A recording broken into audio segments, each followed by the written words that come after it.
well, silver can't go to $150, $200. It would destroy the markets. There is no definitive price floor for silver. Change the entire wisdom of being naked short. I don't think silver is yet traded in Hong Kong. I mean, look, right now the futures are up again. We're sitting at a 66.25. We still have the spot market higher than the futures market. So we're still in that backwardation. I would certainly at this point rather be long than short, that's for sure. You know, all the people that know that gold and silver got destroyed probably haven't even realized it's come back yet. You know, look at the central bank buying has been massive this entire first half of the year as prices were getting destroyed. Yeah. So the big money, smart money, yeah. The smart money knew what they were doing and knew what to take advantage of, and the open interest is all but decimated right now. So if there are almost 90,000 contracts up on the COMEX in September, will they drive the price down again to protect the shorts? How low will it go? This manipulation sucks. They also talk about building, again, a new bricks and metals exchange. They supposedly want to add 2,000 tons of gold. Does Andy have any updates on price floor for silver? There wasn't really a price floor put in. It was more along the lines of floors for the solar industry.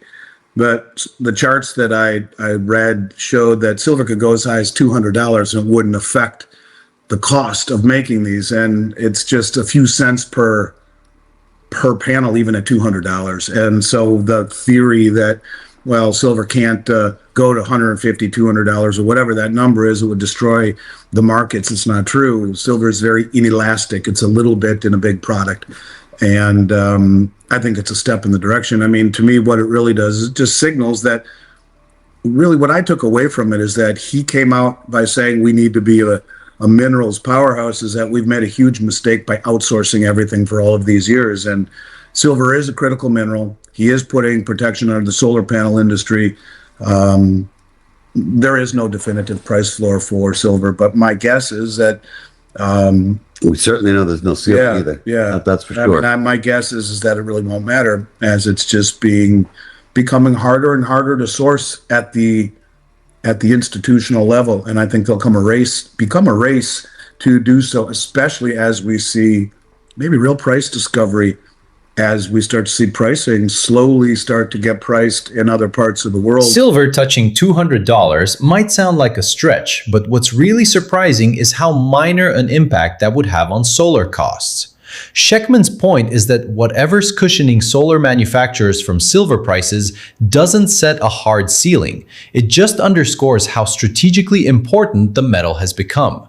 If demand stays largely indifferent to price, even as institutional supply keeps tightening, then rising prices might end up rationing availability rather than actually curbing demand.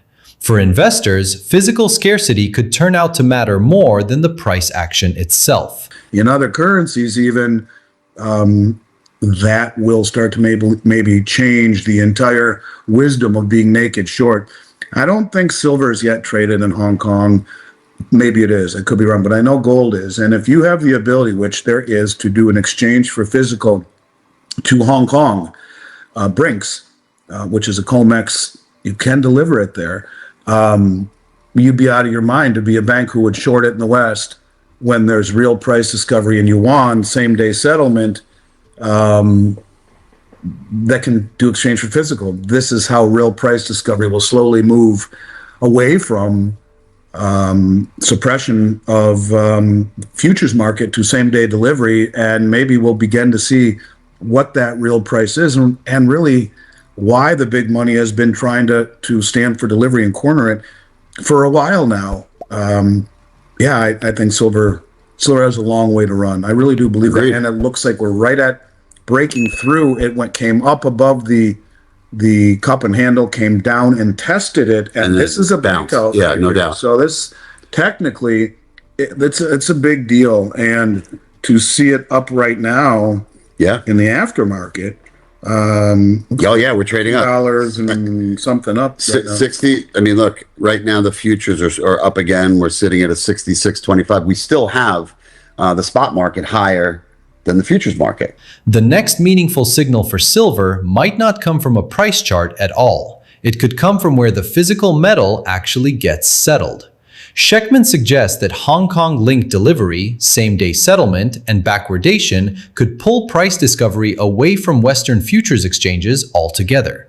The key question becomes what happens once buyers start trading elsewhere at prices that no longer track the futures contracts. For investors, that could mean futures pricing stops reflecting genuine scarcity at all. So we're still in that backwardation, which is a good point that you brought up some of the technical stuff, because the next question actually is from one of my clients. Hey, Terry. By the way, Terry is begging for you to have a symposium where he lives. Where's that? Hawaii. Well, I have a lot of clients in Hawaii. We could have fun. We should. Yeah, we should. And else is really good there. Golf. A lot of good golf there. Pretty girls. Yeah. I don't know who's looking. My wife's sleeping. Yeah, I know. I'm looking. All right. So Terry actually bought GLD call options, strike price 400, expiration December 18th, 26, SLV options, 60 strikes, same expiration. Do you see these trends continuing through Christmas or Hanukkah? Shaloha from Hawaii. So Terry, number one, you probably bought these completely out of the money, which is great. You probably didn't pay a whole lot for them. You're doing great. I mean, right now we're sitting up right now. Oh yeah, he bought 400s. I mean, right now gold's sitting at spot around the 400 level. 4,400 level, a little bit higher. Your SLV is kind of right there, if I'm not mistaken, at 59 and change. Aftermarket, it's actually trading up a little bit. So, I mean, look, I would, if you can, again, options, as you know, very risky. It's crazy. That's at 59 and spots at basically 66. Correct. It shows you what happens, the disparity over time.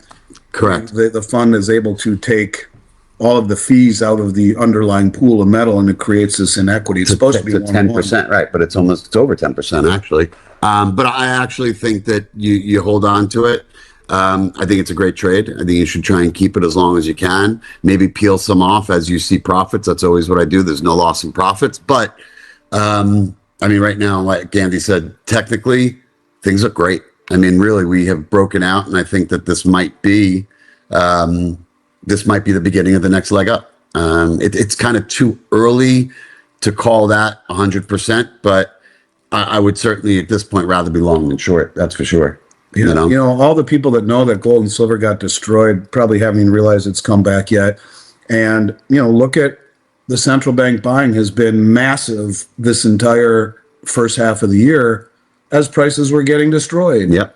So the big money, Smart money. shit out. Yeah. The smart money knew what they were doing and knew what to take advantage of. And the interest is all but decimated right now. So, you don't have much in the way of speculation out there. So I do think that you could make a strong argument.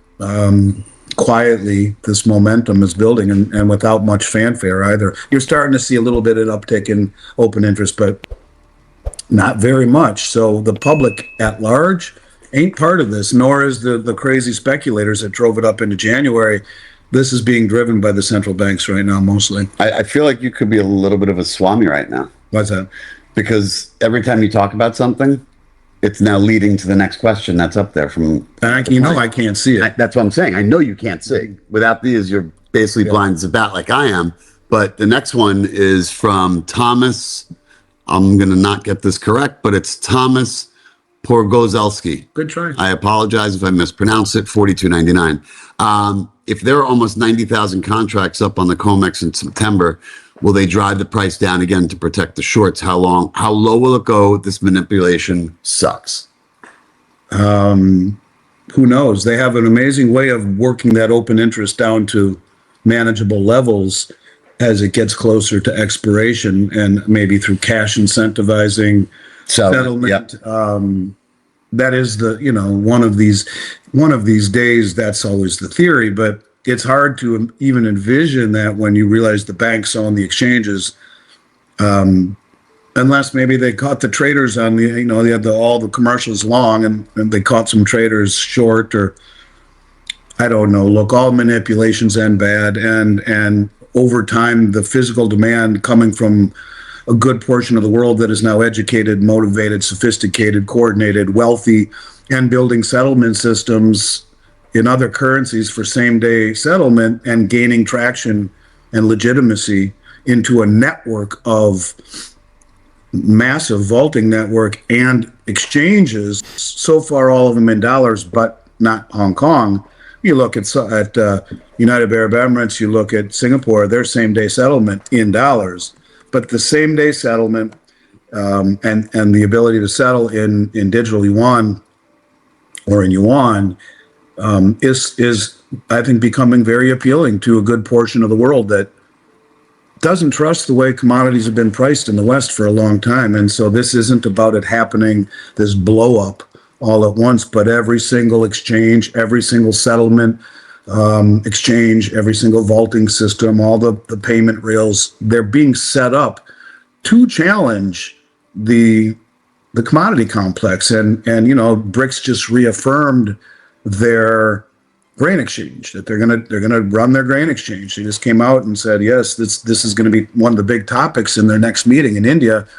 And I talk about the statement that one of Putin's advisors who's helping with this said, we consume as much or more grain as they do in the West. We can't control the pricing. That's done in Chicago on the Board of Trade. But this will change things with the development of this new exchange. Well, the same thing is true.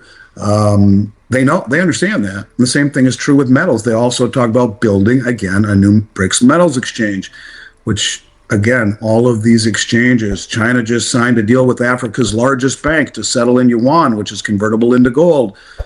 All of these things are happening and challenging over time. So we'll reach a point where you got to be out of your mind and be naked short large amounts on COMEX when the ability to shift things to Hong Kong with a contract and stand for delivery at a different price will put you out of business. So I don't know, maybe we're beginning slowly to see an era of truer price discovery. Nearly 90,000 September COMEX contracts might look like massive pressure, but open interest by itself doesn't reveal who's actually cornered. Schectman's argument is that the more important shift is speculative leverage losing its grip, as physical buyers increasingly build settlement networks of their own. If paper positioning keeps losing influence while real-world metal demand holds up, then repeated attempts to cap prices get progressively harder to pull off. That distinction matters, since investors could easily mistake engineered volatility for actual weakness in the underlying market.